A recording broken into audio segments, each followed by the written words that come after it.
আসসালামু আলাইকুম। সম্মানিত সুধীবৃন্দ, আশা করি সকলেই ভালো আছেন। আমি কবির হাসান, শিক্ষার্থী, আইন বিভাগ। আমি আজকে আপনাদের সামনে আলোচনা করব জিডি নিয়ে।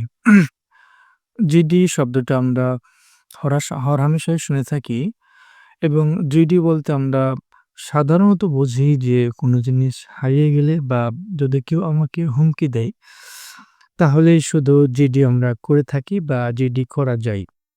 এইটুক জ্ঞানী জিডি সম্পর্কে আমরা কিন্তু বহন করি বা এইটুক বিষয়ের মধ্যে যেটিকে আমরা আবদ্ধ রাখি।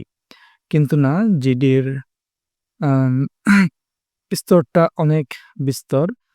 তো জিডি সম্পর্কে আমরা আজকে সম্পূর্ণ ধারণা নিব। জিডি কি? জিডি কোথায় থেকে আসলো? বা কিভাবে জিডি করা হয়? এই সমস্ত বিষয় নিয়ে আজকের আলোচনা থাকবে। তো চলুন আমরা মূল আলোচনাতে প্রবেশ করি। প্রথমেই আমরা জেনে নেব জিডির পুরো মিনিংটা কি। জিডি হচ্ছে ইংরেজিতে জেনারেল ডায়েরির সংক্ষিপ্ত রূপ। এবার আমরা জেনে নেব এই জেনারেল ডায়েরি বা জিডির আইনগত উৎস কি, অর্থাৎ কোন আইন বা বিধিতে এই জেনারেল ডায়েরি বা জিডির কথা বলা হয়েছে। এজন্য আমাদের দেখতে হবে 1861 সালের পুলিশ অ্যাক্টের ৪৪ ধারাটি। আমরা এখানে ধারাটি দেখতে পাচ্ছি, প্রত্যেক থানার অফিসার ইনচার্জগণ অবশ্যই সরকার কর্তৃক সময়ে সময়ে নির্ধারিত ফর্মে একটি জেনারেল ডায়েরি সংরক্ষণ করবেন এবং তাতে থানার দায়েরকৃত সকল প্রকার অভিযোগ, অভিযোগকারীদের নাম, গ্রেপ্তারকৃত ব্যক্তিদের নাম, তাদের বিরুদ্ধে যে যে অপরাধের অভিযোগ আনা হয়েছে, গ্রেপ্তারকৃত ব্যক্তিদের দখল থেকে কিংবা অন্যভাবে যে সকল অস্ত্র-শস্ত্র এবং মালামাল উদ্ধার করা হয়েছে এবং সাক্ষীদের নাম লিপিবদ্ধ করতে হবে। তাহলে আমরা জেনারেল ডায়েরির আইনে উৎসটা পেলাম, যা 1861 সালের পুলিশ অ্যাক্টের ৪৪ ধারা থেকে। যেখানে বলা হয়েছে থানার অফিসার ইনচার্জগণ বাধ্যতামূলকভাবে থানায় জেনারেল ডায়েরি রাখবেন। লক্ষ্য করলে দেখা যাবে ধারাটিতে কেবলমাত্র অভিযোগকারী, গ্রেপ্তারকৃত ব্যক্তি, জব্দ করা অস্ত্র বা মালামাল এবং সাক্ষীদের নাম জেনারেল ডায়েরি বা জিডিতে উল্লেখ করার কথা বলা হয়েছে।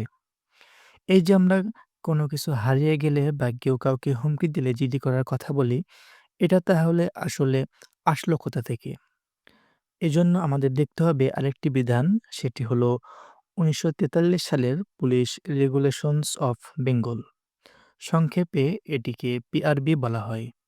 যদিও ১৯৭২ সালের প্রেসিডেন্সিয়াল অর্ডার মোতাবেক এই রেজুলেন্স এই রেজুলেন্টটির শুদ্ধ বা যথাযথ নাম হবে পুলিশ রেগুলেশনস বা পিআর। এই রেগুলেশনসে পুলিশের জনবল কাঠামো, পদের শ্রেণীবিন্যাস, প্রশিক্ষণ, পোশাক, ভাতা, কর্মপরিধি, দায়িত্ব, মামলা দায়ের, তদন্ত, আসামি গ্রেপ্তার ইত্যাদি সার্বিক বিষয়াদি বিধান প্রণয়ন করা হয়েছে। এই রেগুলেশনের ৬ষ্ঠ অধ্যায়ে একটি থানা বা পুলিশ স্টেশনের যাবতীয় বিষয় সম্পর্কে বলা হয়েছে। এ অধ্যায়ের ৩৭৭ রেগুলেশনে জেনারেল ডায়েরি বা জিডি কিভাবে সংরক্ষণ করতে হবে বা লিখতে হবে এবং কোন কোন বিষয়গুলো জিডিতে অন্তর্ভুক্ত করতে হবে সেসব সম্পর্কে বিস্তারিত বলা হয়েছে। আমরা এখানে প্রাসঙ্গিক বিষয়গুলোই উদ্ধৃত করছি। প্রথমেই বলা হয়েছে ৬৫ নম্বর বিপি ফর্মে জেনারেল ডায়েরি লিখতে হবে এবং প্রত্যেকটি জিডির বইয়ের পৃষ্ঠা হবে ২০০। এরপর বলা হয়েছে সকল অভিযোগ, আমলযোগ্য ও আমল অযোগ্য সকল অপরাধ, অপরাধকারীর নাম, গ্রেপ্তারকৃত ব্যক্তিদের নাম, তাদের বিরুদ্ধে আনীত অভিযোগ, জব্দ করা অস্ত্র বা মালামাল এবং সাক্ষীদের নাম জিডিতে অন্তর্ভুক্ত করতে হবে।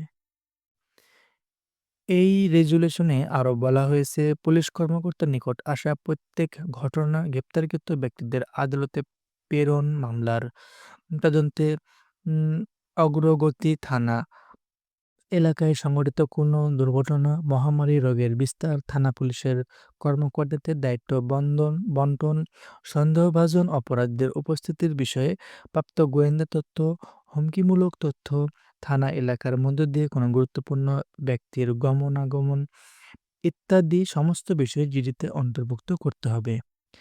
আবার জিডি বইটি খোলার সময় এবং বন্ধের সময় জিডিতে লিখতে হয় এবং খোলা ও বন্ধের এই মেয়াদকাল হলো ২৪ ঘন্টা। এভাবে দেখা যায় জেনারেল ডায়েরি বা জিডি হলো একটি থানার ২৪ ঘন্টার সম্পূর্ণ বিবরণ, যার একটি কপি নিয়মিতভাবে সার্কেল অফিসার নিকট প্রেরণ করতে হয়। এই জিডির কপি দেখে ঊর্ধ্বতন কর্মকর্তা তার নিয়ন্ত্রণাধীন থানায় সর্বশেষ ২৪ ঘন্টায় সংঘটিত সকল ঘটনার বিষয়ে সম্যক অবগত হন। এখন বোঝার সুবিধার্থে আমি বিপি ফর্ম নম্বর ৬৫ এবং একটি জিডির বই দেখাচ্ছি আপনাদের। তো জিডি নিয়ে আজকের আলোচনাটি এ পর্যন্তই আমরা আজকে শেষ করতেছি। আজকের আলোচনাটি যদি পছন্দ হয়ে থাকে এবং আপনারা যদি নিয়মিত আইন বিষয়ে সমস্ত বিষয়াদি জানতে চান বা আইনের সাথে থাকতে চান, তাহলে আমাদের চ্যানেলটি সাবস্ক্রাইব করে রাখুন, যাতে পরবর্তী ভিডিও আপনার সামনে চলে আসে। ধন্যবাদ।